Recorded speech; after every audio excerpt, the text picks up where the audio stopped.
Allahu Akbar, Allahu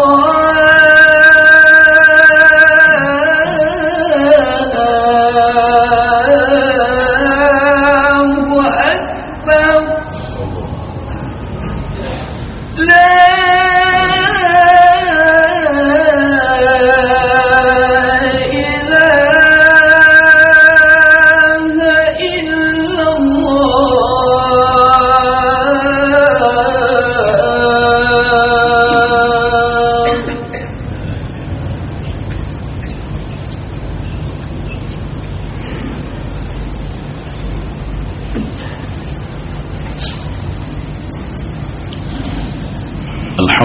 La Alhamdulillahi Rabbil Alamin. Wassalatu wassalamu ala ashrafil anbiya'i wal mursalin wa ala alihi wa ashabihi ajma'in.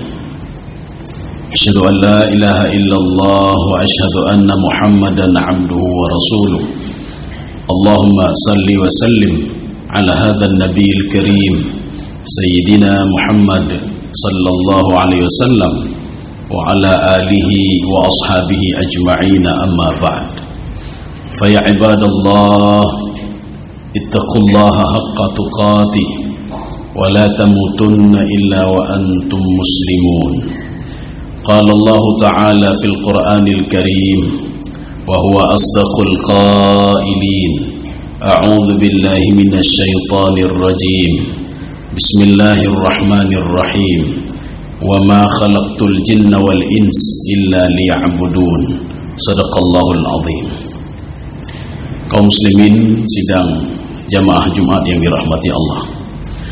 Di dalam surah Az-Zariyat ayat 56, sebagaimana yang barusan khatib bacakan tadi, adalah sebuah jumlah hasar, gaya bahasa hasar di dalam Al-Quran. Allah Subhanahu wa ta'ala memberikan batasan-batasan tertentu dalam hidup manusia, sehingga Allah mengatakan, wa ma khalaqtul jinna wal ins illa liya'budun. Tidak aku ciptakan jin dan manusia kecuali untuk menyembahku. Dalam tafsir Sawi, beliau mengatakan, kenapa didahulukan jin baru manusia? Kenapa tidak manusia dulu baru jin? Karena penciptaan jin duluan dibandingkan menciptakan manusia. Di dalam tafsir Al-Baghawi, beliau mengatakan, khalaqallahul jan wa askanahum fil ardi. Allah menciptakan jin itu di bumi. Allah Subhanahu wa ta'ala menciptakan, khalaqallahul jan, menciptakan jin wa askanahum fil ardi, dan memberikan tempat tinggal mereka di bumi. Makanya jin tidak pernah mengenal langit dan tidak bisa menembus langit. Ini juga dialami oleh iblis dan syaitan. Iblis dan syaitan sebelum lahir Nabi Isa alaihissalam, dia bisa menembus sampai langit ketujuh. Ketika dilahirkan Nabi Isa alaihissalam, hanya bisa menembus sampai langit ketiga. Ketika dilahirkan Nabi Muhammad sallallahu alaihi wasallam, jangankan langit yang ketiga, langit yang pertama tidak bisa ditembus. Itu oleh jin, iblis dan syaitan. Tetapi jin tidak bisa. Jin memang ditempatkan oleh Allah Subhanahu wa ta'ala di bumi. Makanya hukum taklifi itu diberikan kepada jin dan manusia. Kaum muslimin sidang jamaah dirahmati Allah. Jin dan manusia diciptakan oleh Allah Subhanahu wa ta'ala illa liya'budun. Ini jumlah manfi. Ini jumlah manfi. Kemudian diberikan batasan oleh Allah illa liya'budun, kecuali untuk menyembahku. Kita jangan melihat sesembahan itu secara khusus. Menyembah Allah itu bukan salat saja, bukan ibadah saja, bukan baca Al-Quran saja itu ibadah. Makanya di dalam tafsir Sawi, di dalam tafsir As-Sa'di, beliau mengatakan, ibadah itu kullu ma yuhibbuhullah wa yurdihi. Setiap perbuatan yang dicintai oleh Allah Subhanahu wa ta'ala dan diridai oleh Allah Subhanahu wa ta'ala, baik itu zahirah, zahir itu yang nampak. Kita sujud itu ibadah. Kita ngomong yang baik-baik itu ibadah. Kita melihat yang baik-baik juga ibadah. Kita mempergunakan tangan ini kepada hal-hal yang baik-baik juga ibadah. Zahiratan kanat zahiratan kanat atau batinah, atau itu batin. Maka ibadah itu ada dua. Ada ibadah zahir, ada ibadah batin. Ada seseorang beribadah dengan zahirnya, tetapi ada juga dia tidak beribadah dengan batinnya. Ada orang beribadah dengan batin tapi tidak beribadah dengan zahirnya. Di dalam kitab A'malul Qulub yang dikarang oleh Dr. Yasir Burhami, seorang itu berzikir ada dua. Yang pertama zikir lisan. Zikir lisan adalah zikir yang bisa didengar oleh orang lain. Kita duduk astagfirullah, astagfirullah, astagfirullah. Kita minta maaf kepada Allah, minta ampun kepada Allah. Atau kita memuji Allah Subhanahu wa taala. Subhanallah, alhamdulillah, wa la ilaha illallah. Ini namanya zikir lisan. Zikir ini diketahui oleh semua orang dan diri kita sendiri. Tetapi kata Dr. Yasir Burhami, banyak orang berzikir lisan, yaitu munafik. Kenapa munafik? Dia berzikir saja dengan mulutnya, tapi hatinya tidak berzikir. Yang kedua adalah zikir hati. Zikir hati kata beliau, itu seperti sabar. Seorang dengan sabar dia sudah teringat kepada Allah Subhanahu wa taala. Seorang dengan warak dia teringat kepada Allah Subhanahu wa taala. Seseorang dengan patuh kepada perintah Allah, dia sudah teringat kepada Allah Subhanahu wa taala. Ini namanya zikir hati.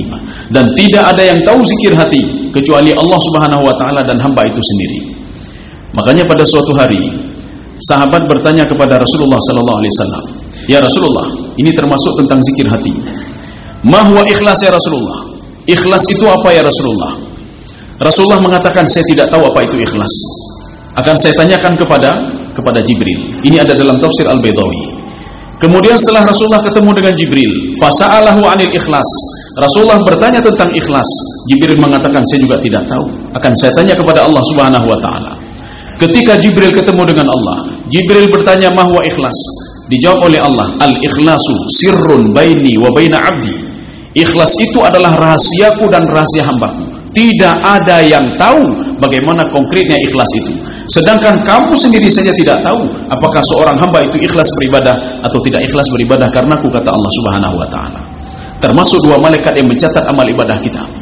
Malaikat ini cuma mencatat saja, Pak. Dia rekam semuanya fi kitabim marqum, dalam bentuk kitab digital, bukan nulis, tidak. Kita jangan salah, catatan itu jangan sama, bukan sama seperti catatan kita. Fi kitabim marqum, catatannya bentuknya apa? Digital. Tetapi catatan digital ini terlepas dari apa? Ikhlas atau tidak ikhlas seorang beribadah kepada Allah. Malaikat tidak mau tahu. Yang jelas seorang beribadah, seorang berinfak, seorang bersedekah, seorang bangun tahajud, seorang baca Al-Quran.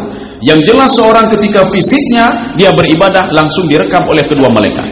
Dan dia tidak tahu dua malaikat ini apakah kita ikhlas beribadah atau tidak ikhlas beribadah karena Allah Subhanahu wa taala. Kaum muslimin sidang jamaah yang dirahmati Allah. Di dalam konsep Ibnu Arabiyah. Ini sebelum kita masuk Ibnu Arabi dulu. Di dalam tafsir Ibnu Katsir, sebelum Allah Subhanahu wa taala mengazab, menenggelamkan, pembangkang Nabi Nuh alaihissalam yang terselamatkan cuma 83 orang. Ketika itu Allah Subhanahu wa taala menurunkan 3 azab kepada mereka. Yang pertama, habasa anhumul matar. Hujan tidak pernah turun kepada mereka. Bayangkan saja kalau sebuah negeri tidak turun hujan. Memang air itu bersumber dari dua. Yang pertama dari langit, dari hujan, yang kedua dari tanah. Makanya ketika Nabi Nuh pembangkang Nabi Nuh ditenggelamkan oleh Allah Subhanahu wa taala, Allah mengatakan kepada sumber air, "Ya ardu bla'i ma'aki wa ya sama'u aqli." Wahai bumi, sekarang kamu berhenti untuk mengeluarkan airmu. Wahai langit, berhentilah mengeluarkan airmu. Artinya apa? Sumber air itu dua. Ada dari langit dan dari tanah.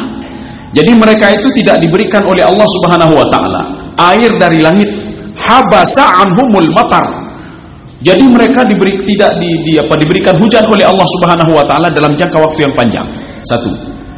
Yang kedua, fa'aqama arhamu nisaihinna arba'ina sanah. Selama 40 tahun mereka itu wanita-wanitanya tidak bisa mengandung dan melahirkan. Artinya apa? 40 tahun tidak ada keturunan mereka. Ini azab yang kedua. Azab yang ketiga, fahalakat mawashihim wa zuru'uhum. Tanamannya habis mati. Binatang-binatang mereka mati semua. Fasara ila Nuhin faqal. Mereka ketemu dengan Nabi Nuh dan mengatakan, "Ya Nuh, berikanlah petunjuk kepada kami. Apa yang harus kami lakukan? Ini sudah 3 bala yang diberikan oleh Allah Subhanahu wa taala." Inilah apa yang dimaksud begini. Ketika sudah kejepit, dia teringat kepada Allah, teringat kepada Nabi Nuh. Tetapi ketika diberikan nikmat oleh Allah, tidak teringat kepada siapapun. Ketika itu ada 3 pesan Nabi Nuh alaihissalam. Kalian kalau ingin diberikan lagi nikmat oleh Allah, diturunkan hujan lagi oleh Allah Subhanahu wa taala, dan wanita-wanita kalian bisa mengandung dan melahirkan kembali, tanaman-tanaman kalian tumbuh seperti normalnya biasanya, maka lakukanlah 3 hal. Apa kata Nabi Nuh alaihissalam? Ani'budullah, sembahlah Allah, beribadahlah kepada Allah. Wattaquhu wa ati'un, bertakwalah kepada Allah dan patuhlah kepadaku, supaya saya bisa membawa kalian untuk patuh dan taat kepada Allah. Ani'budullah, di dalam konsep Ibnu Arabi dalam tafsir beliau, apa kata beliau? Ani'budullah, ibadah itu harus mengandung 3 unsur. Kalau tidak ada 3 unsur, maka tidak dikatakan ibadah. Apa itu unsur yang pertama? Ibnu Arabi mengatakan, yang pertama harus ada mujahadah. Maka ibadah itu harus ada pengorbanan. Kalau tidak ada pengorbanan, maka bukan ibadah namanya. Kita mengorbankan usaha kita untuk pergi salat Jumat hari ini, dibuktikan dengan banyak saudara kita yang tidak pergi Jumat hari ini. Kita itu meninggalkan waktu kita, mengorbankan waktu kita untuk salat berjamaah, beribadah dan lain sebagainya. Kita mengorbankan finansial kita untuk berinfak dan bersedekah di jalan Allah Subhanahu wa taala. Makanya ibadah itu membutuhkan pengorbanan. Kalau tidak ada pengorbanan, maka bukan ibadah namanya. Makanya berinfak, pengorbanan. Duit kita sudah berkurang.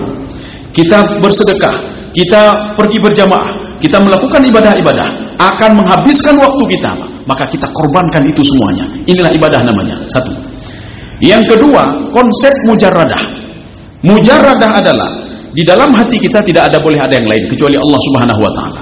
Kenapa kita salat? Karena Allah. Kenapa ibadah? Karena Allah. Kenapa berinfak? Karena Allah. Kenapa menolong anak yatim? Karena Allah. Kenapa melakukan kebaikan? Semua karena Allah Subhanahu wa taala. Tidak ada unsur makhluk yang ada di dalam hati kita. Ini namanya mujarradah. Kalau ada unsur makhluk itu fa'amaluhu mardud, kata Fudail bin Iyad. Fudail bin Iyad juga dalam kitab beliau ada 2 syarat. Syartaini asasiyaini la budda ayyatawaffar syartani asasiyani. Harus ada 2 syarat kalau amal itu ingin dikatakan amal saleh. Jadi tidak sia-sia amal ibadah kita. Kalau kurang 1 saja fa'amaluhu mardud, amalnya ditolak oleh Allah. Ini kata Fudail bin Iyad. Yang pertama al-ikhlasu lillah, ikhlas beribadah karena Allah Subhanahu wa taala. Jadi bukan karena orang lain, tidak. Kenapa pergi ke masjid? Karena Allah. Kenapa pergi 4 orang meninggal? Karena Allah. Jadi bukan karena supaya tidak enak sama Pak Kecil ya, Pak. Ini tidak enak sama Pak Kecil nanti, tidak enak sama masyarakat nanti, maka dapat pahala juga pahala tidak enak ya, Pak. Artinya tidak enak pergi ini, tidak enak ini, maka juga pahalanya juga tidak enak, dan masuk ke surga tidak enak juga ya, Pak. Artinya semua harus ikhlas karena Allah Subhanahu wa taala yang pertama.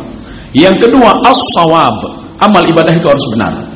Seikhlas apapun seorang itu, kalau wudunya tidak benar, salatnya tidak benar, fatihahnya tidak benar, rukuknya tidak benar, sujudnya tidak benar, fa'amalhu mardud, amalnya ditolak oleh Allah Subhanahu wa taala. Bagaimana mau diterima salatnya kalau dia tidak bisa membersihkan najis yang ada pada tubuhnya? Bagaimana mau dia salat diterima ibadahnya kalau fatihahnya tidak benar, salatnya tidak benar, rukuknya tidak benar? Bahkan di dalam kitab fikih Islami Wadilatu yang ditekarang oleh Prof. Wahbah Zuhaili, apa kata beliau? Beliau mengutip semua 4 mazhab. Apa kata beliau? Apabila seorang membaca Al-Fatihah, law qara Al-Fatihah, dia membaca Fatihah, wa akhta'a wa taghayyara al-ma'na, batalat salatuhu. Seorang baca Fatihah, kemudian berubah maknanya. Dengan berubah makna, maka berubah artinya. Dia rubah huruf-hurufnya, dia rubah barisnya, maka berubah artinya. Batalat salatuhu, salatnya batal. Dari mana kita tahu kalau tidak punya ilmu? Kita mengatakan yang sebenarnya alhamdulillahi rabbil alamin, tetapi kita baca alhamdulillahi rabbil alamin. Alhamdu itu maknanya ahlaka, rusak, hancurlah Allah Subhanahu wa taala. Laknat bagi Allah, naudzubillah min dzalik. Setiap hari kita salat, setiap hari beribadah. Inilah yang dikatakan Rasulullah sallallahu alaihi wasallam. Nanti pada akhir zaman nanti, kata Rasulullah, ada orang beribadah, dia salat 60 tahun lamanya, tapi tidak 1 rakaat pun diterima oleh Allah Subhanahu wa taala. Inilah yang membuat Imam Ahmad bin Hanbal, dia menangis di depan murid-muridnya, sehingga muridnya bertanya, lima tabki, lima bakaita, kenapa engkau menangis wahai tuan guru? Apa kata Imam Ahmad bin Hanbal? Saya takut hadis Rasulullah itu adalah untuk kita. Rugi kita salat, rugi kita beribadah, tetapi tidak 1 rakaat pun diterima oleh Allah Subhanahu wa taala. Kaum muslimin sedang jamaah Jumat yang dirahmati Allah. Ini sudah yang kedua, konsep Ibnu Arabi. Yang kedua, mujarradah. Makanya dalam beribadah itu semuanya harus karena Allah, bukan karena orang lain. Karena kita mengharap pahala dari Allah, bukan mengharap pahala dari masyarakat, bukan mengharap pahala dari ulama ini, ulama itu, tidak. Semua amal ibadah kita ikhlas karena Allah. Yang kedua. Yang ketiga, al-mudawamah. Mudawamah itu continue. Untuk apa ibadah banyak tapi tidak continue? Untuk apa ibadah banyak tapi cuma bulan Ramadan saja kita lakukan? Kita baca Quran cuma di bulan Ramadan saja. Setelah bulan Ramadan kita tidak pernah lagi menyentuh Al-Quranul Karim. Lebih bagus kita baca sedikit tapi continue sampai kita meninggal dunia. Lebih bagus kita duduk di situ, astagfirullah, astagfirullah, astagfirullah, subhanallah. Kita minta maaf pada Allah, tapi continue. Untuk apa berzikir sampai berjam-jam, kemudian setelah itu tidak berzikir lagi? Untuk apa baca Quran panjang sekali, habis itu tidak pernah baca Al-Quran lagi? Maka alhamdulillah kalau kita hari ini satu juz, setelah Ramadan juga satu juz ya. Jangan setelah Ramadan tidak baca Al-Quran lagi. Jangan setelah Ramadan tidak beribadah lagi. Jangan setelah Ramadan tidak salat berjamaah lagi. Jamaah itu bukan di Ramadan saja. Makanya kalau ingin dikatakan ibadah, lakukanlah suatu hal itu walaupun sangat kecil sekali. Walaupun itu kecil sekali, lakukanlah secara kontinu. Kita berinfak bersedekah, jangan di bulan Ramadan saja, tetapi di bulan Ramadan juga kita lakukan sedekah ini. Kaum muslimin sidang jamaah yang dirahmati Allah. Jadi makanya konsep kata Nabi Nuh alaihissalam ini di dalam surah Nuh ayat 3. Kalian kalau ingin diberikan rahmat oleh Allah, diberikan keberkahan oleh Allah, diberikan rezeki oleh Allah, diturunkan hujan kembali, ani'budullah, beribadahlah kepada Allah dengan 3 konsep tadi. Sudah. Yang kedua, wattaquh, bertakwalah kepada Allah. Dalam tafsir At-Tabari, takwa itu apa? Antattaqiya aqwalakum wa af'alakum. Jagalah perkataanmu dan anggota tubuhmu. Jangan suka temena agak Mbak. Jangan suka ngomong macam-macam orang lain. Jangan suka buat ini. Jaga anggota tubuh, jaga tangan. Paling enggak kita menjaga anggota tubuh dari berbuat maksiat. Inilah orang bertakwa namanya. Bagaimana kita katakan orang bertakwa tapi masih melihat maksiat? Bagaimana mengatakan orang bertakwa tapi masih ngomongin orang lain? Bagaimana bertakwa kita tidak bisa menjaga anggota tubuh kita? Makanya kalau tidak sanggup amar ma'ruf nahi mungkar, menjaga orang lain, kita menyuruh orang lain amar ma'ruf nahi mungkar. Amar ma'ruf nahi mungkarlah untuk tubuh kita sendiri. Apakah hari ini tangan kita sudah menyelamatkan kita dari orang lain, menyelamatkan orang lain dari kita? Maka kita jaga tangan ini, jangan buat maksiat. Jaga mata, jangan buat maksiat. Jaga perut ini, jangan buat maksiat. Jaga anggota tubuh semuanya, jangan buat maksiat. Jaga hati, jangan pernah buat maksiat. Kaum muslimin sidang jemaah yang dirahmati Allah. Makanya Nabi Nuh alaihissalam mengatakan wa'ati'un, supaya kalian tahu semuanya, maka ikutilah saya, kata Nabi Nuh alaihissalam. Ikutilah apa yang saya sarankan kepada kalian untuk menyembah Allah. Insya Allah akan diberikan yumdid lakum, akan diberikan kalian itu harta, diberikan rezeki dan lain sebagainya. Maka kita kembali ke ayat tadi Ad-Dhariyat ayat 56. Kita tidak ada lain diciptakan oleh Allah untuk beribadah. Jadi bagaimana beribadah? Semua dalam konteks ibadah. Kita pergi kantor juga ibadah. Bagaimana ibadah di kantor? Jangan kita mengelabui orang lain. Jangan memanipulasi ini, manipulasi itu dan lain sebagainya. Makanya kita berangkat dari rumah menuju kantor, itu nilai ibadah. Kita bekerja di ladang, di sawah, semua mengandung nilai ibadah. Kenapa? Ini saya tidak mau mendalimi orang lain, saya tidak mau menipu orang lain. Ketika berjualan saya tidak mau menipu, tidak mau ini, tidak mau itu. Ketika berangkat saja sudah mengandung nilai-nilai ibadah. Karena apa? Memang tujuan inti kita untuk beribadah. Kapan lain mau beribadah? Karena ibadah itu hanya sebatas umur kita saja. Kalau sudah habis umur, sudah tidak ada lagi ibadah. Faruhun wa raihan wa jannatu na'im. Kalau orang baik-baik, ketika didatangi oleh 2 malaikat, apa kata malaikat? Faruhun, sekarang waktunya istirahat. Maka di dunia ini kalau nak istirahat, Pak, tidak ada waktu istirahat. Tidak ada waktu untuk istirahat. Saya sudah istirahat, saya sudah capek sekali beribadah. Tidak ada waktu istirahat. Terus kita jalankan aktivitas apa saja yang mengandung nilai-nilai ibadah. Kapan istirahat? Ketika kita meninggal dunia. Farauhun, sekarang waktunya istirahat. Waraihan, dan waktunya memetik apa yang sudah kita lakukan. Wa jannatun na'im, surga jannatun na'im sedang menunggu. Jangan sampai turun 2 malaikat. Bikisa'in natin, kata Imam Sawi, bikisa'in natin, dia membawa kain kafan yang bau busuk. Apa kata dia kepada orang yang akan dicabut nyawa tadi? Waihak, wailak, irji'i ilan nar, keluar kamu, celaka kamu, sekarang keluar ke neraka kamu. Makanya Rasulullah SAW memberikan sinyal kepada sahabatnya, wahai sahabatku, orang yang akan sakratul maut, dia tahu ila aina masirahu, kemana akan dibawa oleh Allah. Kenapa? Dari penyambutannya, kalau tidak baik maka dia akan dibawa ke tempat yang tidak baik. Kalau penyambutannya baik, maka ada indikasi dia dibawa ke tempat yang baik. Kaum muslimin sedang jemaah dirahmati Allah. Maka sebagai hamba Allah Subhanahu wa taala, lakukanlah apa yang bisa kita lakukan sambil kita menunggu meninggal dunia, sambil kita menunggu kapan dicabut nyawa oleh Allah Subhanahu wa taala. Tidak ada kesempatan lain untuk beribadah kecuali di dunia ini. Mudah-mudahan ada manfaatnya bagi khatib sendiri dan jemaah sekalian. Barakallahu li wa lakum fil Qur'anil azim wa nafa'ani wa iyyakum bima fihi minal ayati wa dzikril hakim wa taqabbala minni wa minkum tilawatahu innahu huwas samiul alim.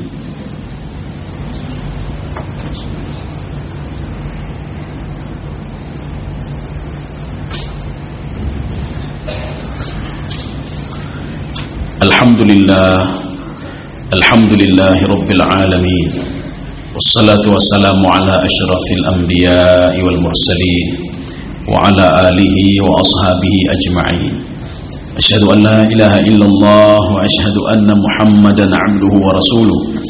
Allahumma salli wa sallim ala hadzal nabiyil karim sayyidina Muhammad sallallahu alaihi wasallam wa ala alihi wa ashabihi ajma'in, amma ba'd. Fa ya ibadallah, ittaqullaha haqqa tuqatih wa la tamutunna illa wa antum muslimun.